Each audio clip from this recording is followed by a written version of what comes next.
여러분 안녕하세요. 내 삶을 변화시킨 말씀 11번째 시간입니다.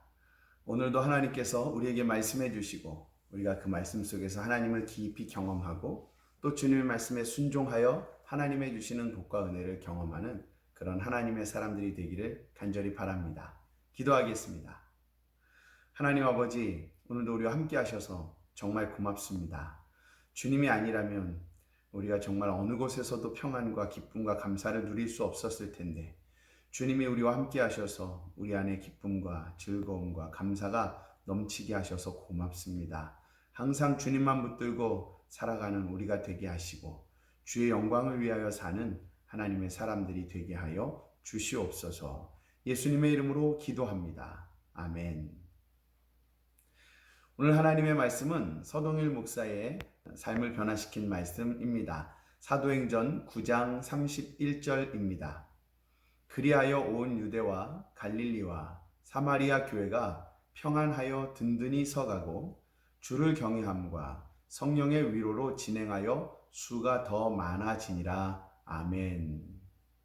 교회를 개척하면서 하나님께서 저에게 주셨던 말씀들 중에 한 말씀입니다. 5명의 청년과 시작된 교회가 앞으로 어떻게 될지, 물론 하나님께서 놀라운 역사를 행하실 것이라고 하는 것에 대한 기대하는 마음도 있었지만 앞으로 어떻게 이 일들이 이루어질까 하고 염려하는, 걱정되는 그런 마음도 없지는 않았습니다.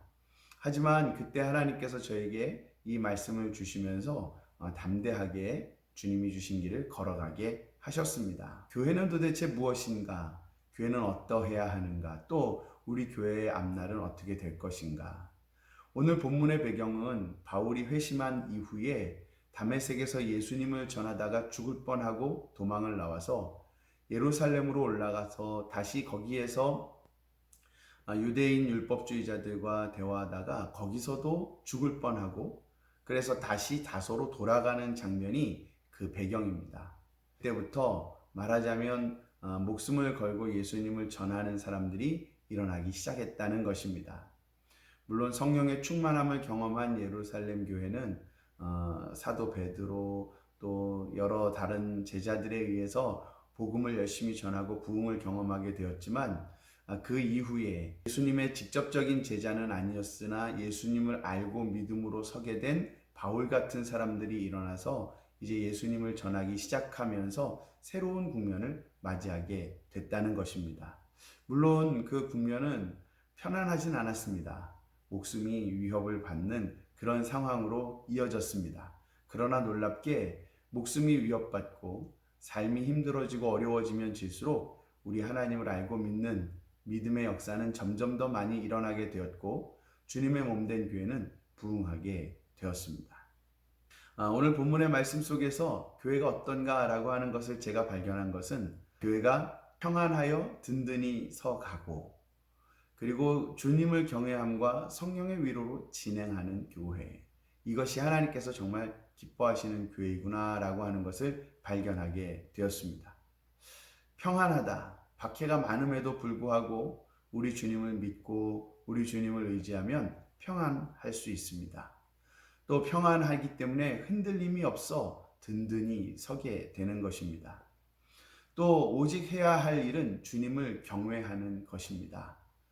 경외한다는 것을 제가 아브라함의 일을 가지고 말씀드린 적이 있는데 아브라함이 자기 아들조차도 하나님 앞에 아끼지 않고 드렸을 때 하나님은 아브라함에게 네가 나를 경외하는 줄 알겠다라고 말씀하시는 장면 말입니다. 교회는 그렇게 하나님을 경외하는 교회가 되어야 하는구나 하는 것을 알게 되었습니다. 그리고 그때에 성령이 충만하게 임재하셔서 성령께서 직접 우리를 위로하시며 새 힘과 능력을 주시며 주님의 몸된 교회를 이끌어 가신다라고 하는 것을 깨닫게 되었습니다.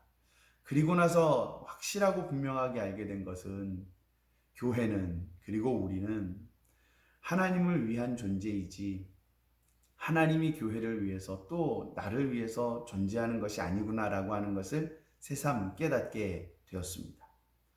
그러니 하나님께서 하나님을 위해 존재하는 교회를 그리고 하나님의 목적을 위해 세우신 우리들을 사용하실 것이고 그런 우리들을 통하여 그 수가 점점 더 많아지게 하시겠구나 하는 것이 저의 믿음으로 세워지게 되었습니다.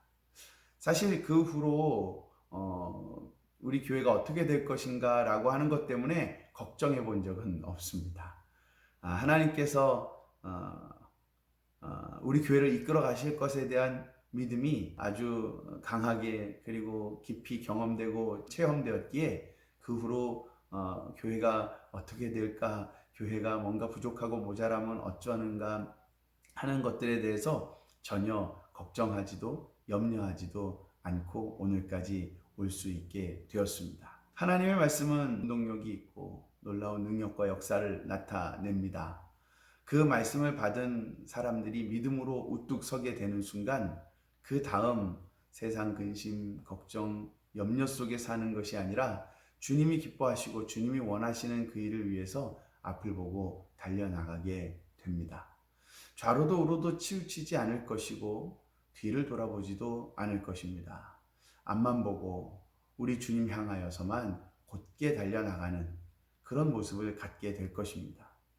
우리 예배하는 교회, 앞으로도 지금까지 인도하셨던 것처럼 앞으로도 변함없이 우리 주님만 바라보고 달려나가는 교회가 될 것입니다. 물론 환경은 점점 좋지 않습니다. 세상의 조건들은 점점 나빠지고 있습니다.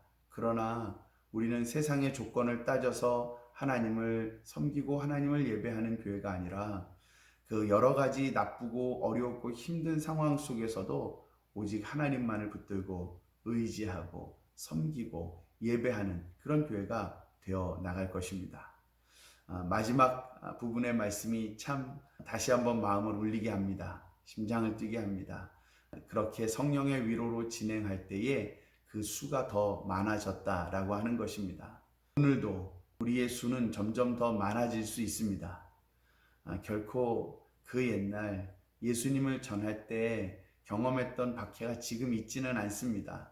그러니 우리는 얼마든지 그 수가 점점 더 많아지는 교회가 될 수 있습니다.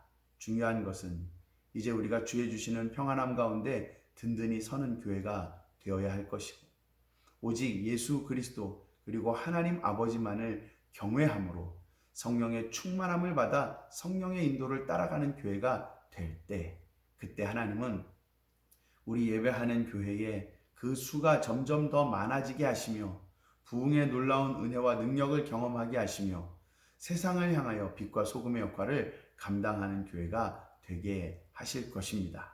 그 일을 위하여 부름받은 우리 사랑하는 성도 여러분, 주님이 원하시는, 주님이 기뻐하시는 그 일을 위하여 우리가 함께 달려나갈 수 있게 되기를 간절히 바랍니다. 하나님께서 여러분들을 사용하셔서 주님의 몸된 교회를 더욱 든든히 그리고 부흥하는 교회로 세워주실 줄로 믿습니다. 기도하겠습니다. 하나님 아버지, 우리에게 말씀하시고 또 그 말씀에 의하여 믿음을 갖게 하시며 염려도 근심도 걱정도 불안해하지도 않고 주님이 주신 길을 걸어가게 하시니 감사합니다. 하나님, 우리 예배하는 교회가 평안하여 든든히 서는 교회가 되게 하여 주시고 주님을 경외함으로 성령의 위로 가운데 진행하는 교회가 되게 하셔서 어렵고 힘든 이때임에도 불구하고 그 수가 점점 더 많아지는 그런 부흥을 경험하는 교회가 되게 하여 주시옵소서. 하나님, 우리가 의지할 이는 주님 당신뿐입니다. 세상에 우리를 도와줄 어떤 것을 찾아 헤매는 교회가 아니라 오직 주님만 바라보고 오직 주님만 향하여 눈을 들고 오직 주의 말씀에만 귀를 기울여 주님이 원하시는 삶을 그리고 주님이 기뻐하시는 일을 행함으로 주께서 부흥하게 하시는 그런 아름다운 교회가 되게 하여 주시옵소서. 이 일을 위하여 부름받은 우리 모두를 기억하여 주시옵시고 우리 주님 앞에 수고하고 충성하는 종들에게 주님께서 모든 필요를 넉넉하게 채워 주시옵소서.